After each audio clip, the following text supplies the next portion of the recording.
Today, we're jumping into a huge topic that's shaking up classrooms everywhere. We're talking about generative AI and what it means for education. So let's just get right to it. A tool like ChatGPT can spit out a perfect A-plus essay in, 10 seconds? This makes you wonder, right? Is our whole idea of school just completely broken? To really get why AI is such a massive deal, we first have to look at the playbook that educators have been using for decades. You know, the one that taught us all how to think. And that playbook is called Bloom's taxonomy. It's been the absolute bedrock of how we build curriculums since way back in 1956. And what it does is it organizes learning into a hierarchy, kind of like climbing a ladder, from the simple stuff to the really complex ideas. This pyramid shows you exactly how it works. It's all about building blocks. At the very bottom, the foundation, you have remember, just memorizing facts. Then you climb up to understand, then apply, and you keep going level by level until you reach the very top, create. That's where you're making something totally new. The logic makes perfect sense, right? You can't build the top of the pyramid if the bottom isn't solid. But here's the thing, generative AI doesn't play by those rules. It doesn't bother climbing the pyramid step by step. It basically takes a helicopter straight to the top. And in doing that, it's threatening to flip this whole model completely on its head.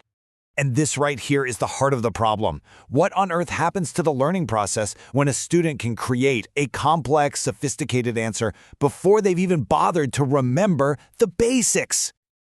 Now, this isn't just some theory. Check this out. A case study on a robotics project showed that students using AI literally inverted the learning pyramid. Just look at the two paths. On the AI side, they start right at the top, applying and creating with the AI's help. And those foundational skills like understanding and remembering, they actually come much, much later, only after they already have a finished product. So what's going on here? Well, there's a name for it: cognitive offloading. It's just a fancy way of saying our brains are wired to be lazy. We naturally want to use tools to make things easier. And while that's efficient, it comes with a huge risk. If the tool is doing all the heavy lifting, our brain might not bother to build the deep connections it needs to actually learn and remember something long term. So what's the real cost of letting the AI do the work?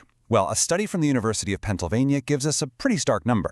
They found that even though students using AI got more problems right, when they were tested on their actual conceptual understanding, their scores dropped by a whopping 17%. They could do more, but they truly understood less.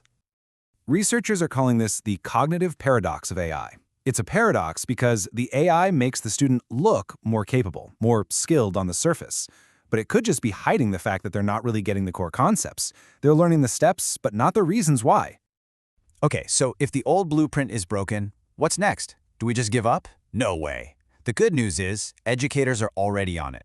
They're building entirely new blueprints for how we measure learning in this new AI era.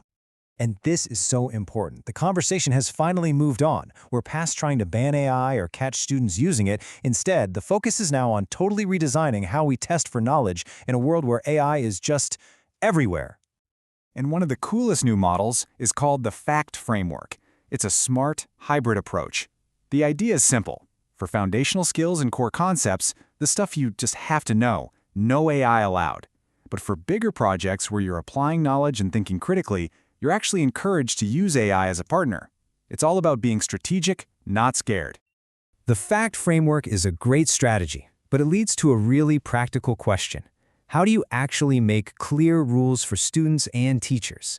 You know, for any given assignment, when is it okay to use AI and how much is too much? And that is where this comes in. It's called the AI Assessment Scale, or AIAS for short. Think of it as a super simple visual guide that gets everyone on the same page. It breaks down AI use into 5 really clear levels so there's no more confusion. Let's just look at a few of these levels. Level 1 is pretty obvious: no AI. This is for your traditional in-class exam, where you need to show what you know on your own. Now jump to level 3, that's AI collaboration. Here, students can use AI as a brainstorming partner, but, and this is key, they are responsible for checking, editing, and owning everything it produces. Then you get to level 5, AI exploration, where it's a full-on creative partnership. Students and teachers are working together to find brand new ways to solve problems with AI. So as we start to adopt these new tools and frameworks, the very definition of what it means to be skilled, what it means to be smart, is starting to change. It's not just about what's in your head anymore. It's about how well you can think with technology. I mean, this is a really fundamental shift. Critical thinking always used to be a solo activity, right? It was just you and the information. But now it's becoming a team sport. The best thinkers are the ones who know how to work with an AI, how to question it, guide it, and ultimately collaborate with it to get to a better result. And this is leading to a brand new skill that's becoming absolutely essential. It's called melioration. It's the ability to take what an AI gives you, that raw output, and make it better. You improve it by checking the facts, adding your own human judgment, and blending it with other, more reliable info. This is the new expert skill. So when you look at it this way, maybe AI isn't the end of learning after all. Maybe it's just the next step in its evolution. It's possible the new measure of intelligence isn't about knowing the answer anymore. It's about knowing how to partner with AI to find the answer. The real question is, are our schools and are we ready to learn how to do that?